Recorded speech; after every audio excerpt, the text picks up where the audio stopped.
it say Trump is the symptom, capitalism is disease, socialism is the cure? Really? You think so?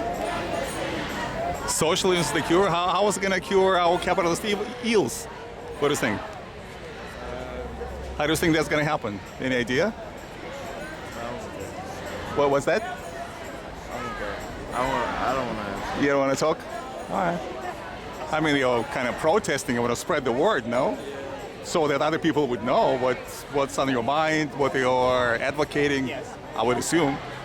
But you don't want to use an opportunity to sort of, share your ideas? No? All right. Hold on, is it? I don't need to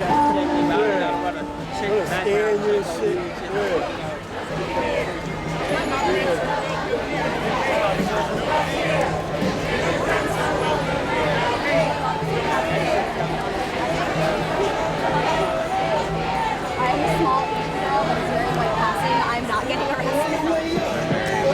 It's a grassroots collective meeting to resist the Trump agenda, but also to go beyond it. It's like calling for single-payer healthcare, climate change, but it's like a big meeting, grassroots activists in DC at the end of September, or middle of September, next weekend. Okay, great, thank you. Where did you get this Che Guevara shirt? Sorry? Where did you get this Che Guevara shirt? Where did I get it? Yeah. I don't know, I've had it since I was young. Since when? Since I was young, I don't know. Really? Yeah. I mean, since you were a little kid, you were wearing this size. Yeah, it was like large, yeah. I was in like middle school. But what do you think about Che Guevara? I'm kind of a little bit always surprised when I see people wearing Che Guevara shirts. I mean, what's the appeal of Che Guevara? What's the appeal? Right. I mean, he fought for social justice. It was enacted in Cuba. They have single-payer healthcare. They have, free higher education. Things that we're fighting for here, they have because of the struggle that Che led. So you think that Cuba is a success story, right, in your mind? In terms of social standards, yeah. It is. Yeah. In terms of, is there anything that you probably would like to improve in Cuba, or? Yeah, of course. I mean, access to consumer goods, free expression, but I mean, all of that is, in the context of the U.S. blockade against Cuba and, U.S. attempts at subversion. So you think it's their fault? Primarily the United States, yes. So if not the United States, then you think Cuba would probably be freer and more independent. And why did the whole thing start? I mean, with the blockade and everything. I mean, wasn't it Che Guevara's fault? No, when the guy wanted... it was agrarian reform. I mean, and also like the nationalization of the oil industry. But isn't it kind of strange that when you own your own business? I know Hilton, for instance. I like staying at Hilton hotels. One of the reasons is that he was very, very much anti-Castro because Castro expropriated his hotel. I would be pissed. Well, I mean, I would be pissed. I mean, he didn't work for that either. No, well, he didn't work for his hotels? I don't think so. Oh, so you don't believe that people? I think he exploited his workers. I think he got. What's the exploitation? Do you work? Do you have work for someone? Yeah. And do you think that you're being exploited? Well, the industry I work in isn't quite. I mean, I work as an architect, so exploitation in architecture in the 21st century isn't as cut and dry as, working for a mid-century corporation that exploits like the land, the culture, and the people of Cuba. But what's the definition? I'm always again baffled when we talk about the exploitation. I mean, what's the definition of exploitation? Well, the definition is that you're not paid the actual amount of wealth that you create. That's expropriated by the capitalist. And who is to determine how the goods and services are exchanged for monetary remuneration? I mean, it should be determined collectively. But how is it going to work in practice? What do you think?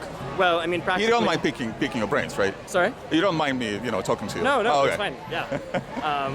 Yeah. I mean, in practice, workers' councils, sometimes state enterprises, they eliminate the profit motive, so... So you're against profit altogether? Yeah, I mean, completely? There's no profit? Yeah. You can have growth without profit. It's not the same thing. But how's it going to work? How can it grow without profit? Well, what is profit in your mind then?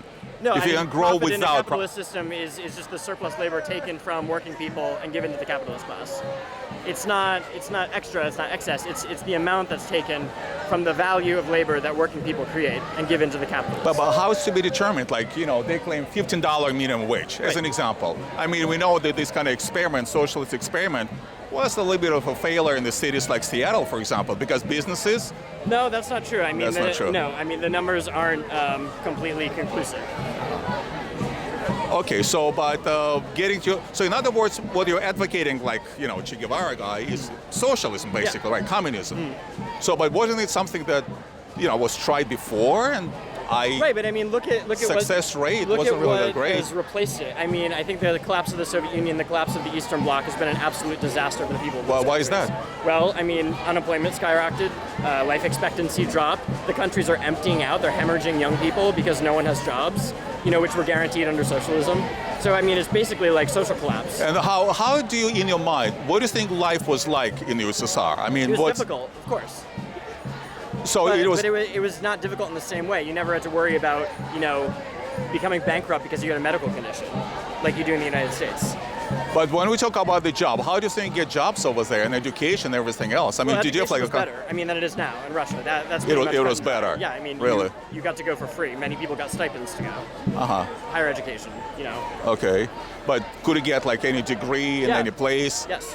You could get whatever you wanted. Yeah, I mean, there was more access to higher education there than there is here. And when you finish, school, your college, what's going to happen to you? You were guaranteed a job. Where? It wasn't wherever you wanted. Like what was in your program? I mean, sometimes, there were examples where, people were, if you were a teacher, sometimes you'd be assigned to work in a rural area. So, like, in a sense, that limits choice. But then, you didn't have any debt from graduating from school, and you were guaranteed a job when you graduated. Okay, so let's say you get a job, and then you were talking about the profit. There was no profit in USSR, obviously. I mean, everything belonged to the state. You know that, obviously, right? So, when you get the salary that you would get, and by the way, do you know how much, let's say, a teacher, use that as an example, versus blue-collar employee would get? Who does think was going to pay? It was much closer than it is here, but there were still pay differentials.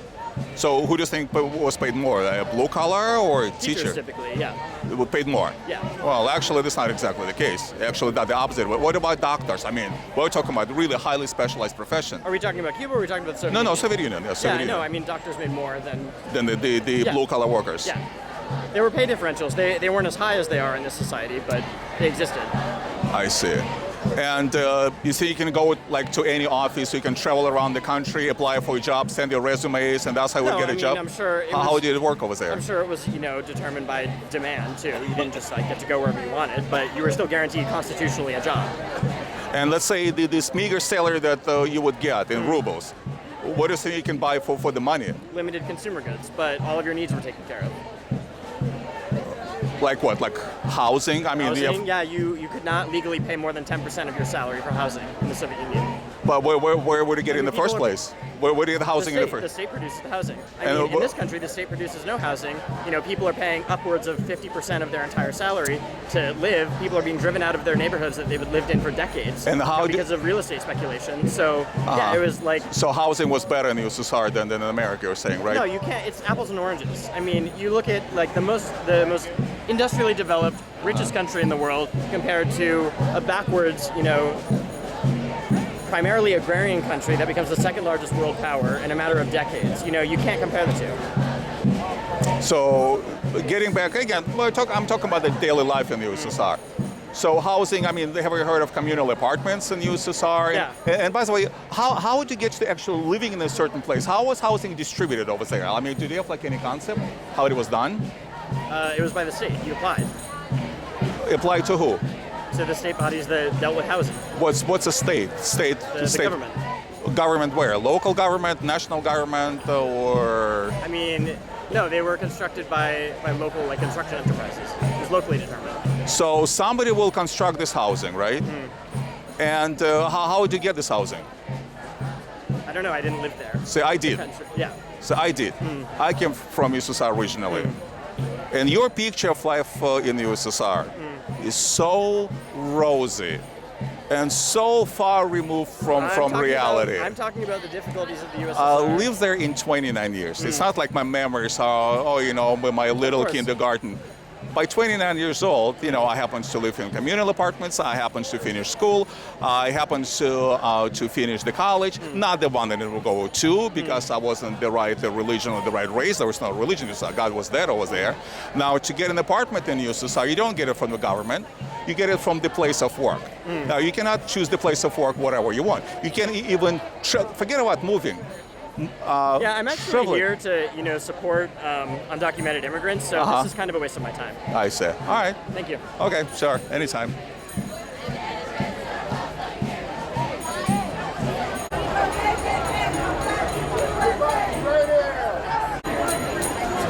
Okay, no problem.